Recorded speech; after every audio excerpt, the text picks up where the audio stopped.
ఊరాలోకల్ రాష్ట్ర ప్రభుత్వం చేపట్టిన ప్రజాపాలన ప్రగతి ప్రణాళిక 99 రోజుల కార్యక్రమంలో భాగంగా ఈ నెల 13 నుండి ప్రారంభమై 18 వరకు జరగనున్న రోడ్డు భద్రతా వారోత్సవాల్లో భాగంగా పోలీస్ శాఖ తెలంగాణ రాష్ట్ర వ్యాప్తంగా నిర్వహిస్తున్న అరైవ్ అలైవ్ రోడ్డు భద్రతా అవగాహన సదస్సుకు రాష్ట్ర డీజీపీ శివధర్ రెడ్డి హాజరయ్యారు. అరైవ్ అలైవ్ అంటే క్షేమంగా పోయి రాండి అంటే జీవిత ప్రాణాలతో రాండి అనే ఉద్దేశంతో ఈ ప్రోగ్రామ్ కి అరైవ్ అలైవ్ అన్న పేరు మీద స్టేట్ లో భారతదేశంలో ఎంత పెద్ద సమస్య అయిపోయింది అంటే రోడ్ సేఫ్టీ అన్నది. యాక్సిడెంట్ లో చనిపోయిన వాళ్ళు 7,500 మంది, అంటే 800 persons మర్డర్స్ లో చనిపోతే 7,500 మంది రోడ్ యాక్సిడెంట్స్ చనిపోయి. మోటివ్ ఉంటుంది, ఒక చంపినోనికి ఒక అబ్జెక్టివ్ ఉంటుంది. వాళ్ళకి ఏదో పొలం పంచాయతీ ఉండొచ్చు, గట్టు పంచాయతీ ఉండొచ్చు, ఇంకొంచెం చంపుతాడు. కానీ ఇక్కడ రోడ్ మీద జరిగేటువంటి యాక్సిడెంట్ లో ఎట్లాంటి కారణం లేకుండా కేవలం నెగ్లిజెన్స్ వలన, పట్టించుకోతనం వలన, నిర్లక్ష్యం వలన సరిపోతున్నారు అన్నమాట. అందుకోసం అని చెప్పి ట్రాన్స్పోర్ట్ డిపార్ట్మెంట్ కలిసి చేస్తే లాభం లేదు. దీన్ని ఒక ఉద్యమం లేక మొత్తం ఎంటైర్ సొసైటీ మొత్తం ఉద్యమం లేక ఇందులో భాగస్వామ్యం చేసుకోవాలి.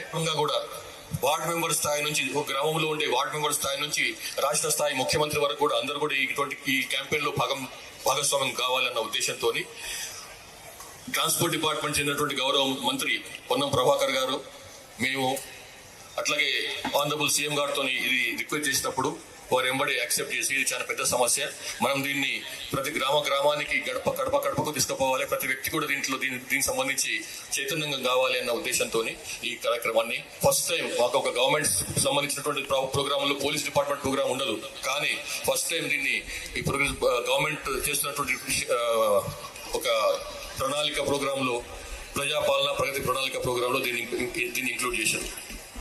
ఫుడ్ యాక్సిడెంట్ చనిపోతున్న వాళ్ళల్లో 60 to 70% మంది 2 వీలర్స్ నడిపిస్తున్న వాళ్ళు కానీ, లేకపోతే నడుచుకుంటూ పోతున్న వాళ్ళు కానీ, రోడ్ మీద నడుచుకుంటూ పోతున్న వాళ్ళు కానీ, అంటే ఎంత వల్నరబుల్ సెక్షన్స్ ఆఫ్ సొసైటీ వాళ్ళు అర్థం చేసుకోవచ్చు. 2 వీలర్స్ వాళ్ళు ముఖ్యంగా అందరికంటే ఎక్కువ ప్రమాదకారులు. ఎందుకంటే 2 వీలర్స్ నడిపించే వాళ్ళలో ప్రతి ఊర్లో వెళ్తే 18-16 ఏళ్ళ వయసు. బేసిక్ ప్రికాషన్స్ అంటే ఏంది? First thing is carrying a helmet పెట్టుకోవటము.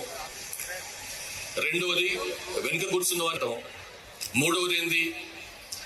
చిన్నపిల్లలు ఎవరైతే 4 years అండ్ అబోవ్, 4 ఏళ్ల కంటే ఎక్కువ వయసు ఉన్న వాళ్ళందరూ కూడా హెల్మెట్ పెట్టడం.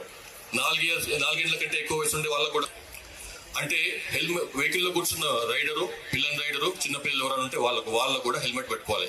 అంతేగాని ఒక రైడర్ పెట్టుకోవడం, అసలు పెట్టుకోకపోవడం ఒక పెద్ద తప్పు అయితే, రైడర్ మాత్రం పెట్టుకుని వెనకాయని పెట్టుకోకపోవడం ఇంకో పెద్ద తప్పు.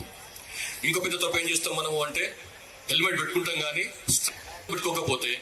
స్ట్రాప్ పెట్టుకోకపోతే ఇప్పుడు హెల్మెట్ బక్కలు పెట్టుకోకుండా హెల్మెట్ పెట్టుకుంటే హెల్మెట్ పెట్టుకోనట్టే, వేస్ట్ అన్నమాట. కాబట్టి హెల్మెట్ పెట్టుకున్నారు అంటే బక్కలు పెట్టుకోవాల్సిందే. ఇంకో కిలోమీటర్లో పోవాలి, పక్కనే షార్ట్ కట్ కొడతామని చెప్పి ట్రాఫిక్ అడ్డంగా పోతుంటారు. అది ఇంకో పెద్ద మిస్టేక్ అన్నమాట. చనిపోయిన వాళ్ళు ఎక్కువ మంది ఇట్లా షార్ట్ కట్ కొట్టి పోయి చనిపోయిన వాళ్ళే. మెయిన్ రోడ్గా ఇక్కడైతే మెయిన్ రోడ్ మీద హాయిగా పోయేసేసి రైట్ రూట్ లో పోయి యూటర్న్ తీసుకొని మళ్ళీ వచ్చి అట్లే మామూలుగా రూట్ లో ఇట్లా రావాలని అట్లా వస్తే ఏం సమస్య ఉండదు. కానీ ఏంటంటే షార్ట్ కట్ ఎందుకు, ఇక్కడనే కదా ఈ కూరగాయల మార్కెట్ కి పోయిస్తా, దగ్గరనే 2 minutes 1 minute లా వాళ్ళు చేస్తున్న ఒక చిన్న మిస్టేక్స్ వల్ల ప్రాణాలు పోతున్నాయి. ఇవాళ రేపట్ల కుటుంబానికి ఒకరో ఇద్దరు ఉంటారు పిల్లలు, 4 పిల్లలు అంటే జమానా కాదు ఇది. అటువంటిప్పుడు ఒక పిల్లగానికి ఒక పిల్లగాని ఏమైనా అయింది అంటే ఆ కుటుంబానికి నష్టం, ఈ కుటుంబానికి నష్టం. యాక్సిడెంట్లు ఇద్దరికి, అటు పక్కనికి ఇటు పక్కనికి ఇద్దరికి నష్టమే. సంగారెడ్డి జిల్లాలో కంది దగ్గర ఒక ప్రమాదం జరిగింది, 2 వీలర్ ప్రమాదం. అందులో ఒక 36-37 ఏళ్ల వయసున్న ఆయన చనిపోయాడు. ఆయనకు ఒక భార్య, 2 బిడ్డలు, చిన్న 5 ఏళ్ల పిల్ల, 3 ఏళ్ల పాప. మొన్న 15-16 days కింద ఆ భార్య కూడా తన 2 పిల్లలను చంపేసి ఆత్మహత్య చేసుకుంది. ఏం కారణమయ్యా అంటే బతకలేకపోవటం. ఇంటాయన ఎవరైతే సంపాదన వాళ్ళు చదవలేంది, సంధ్య లేని అని చెప్పి ఆలోచించి ఆమె ఏం చేయలేక ఆమె పిల్లలను చంపేసి ఆమె ఆత్మహత్య చేసుకుంది. అంటే ఇట్లా అర్థం చేసుకోండి. మనకు తెలిసిన సంఘటన ఒకటి కావచ్చు కాక తెలియని సంఘటనలు ఎన్ని ఉన్నాయో అట్లా.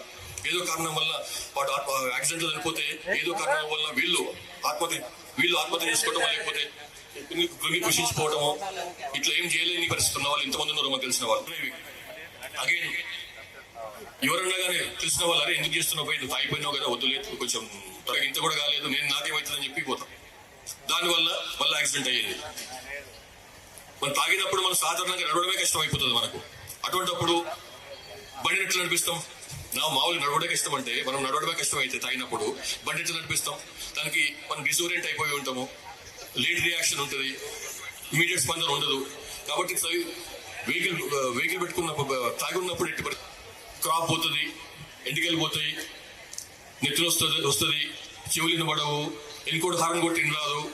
మేడం ఢిల్లీలో కంపల్సరీ ఇద్దరు వెహికల్ మీద కూర్చొని ఇద్దరు పెట్టుకోవడం కంపల్సరీ హెల్మెట్లు. బెంగళూరులో కంపల్సరీ, చెన్నైలో కంపల్సరీ.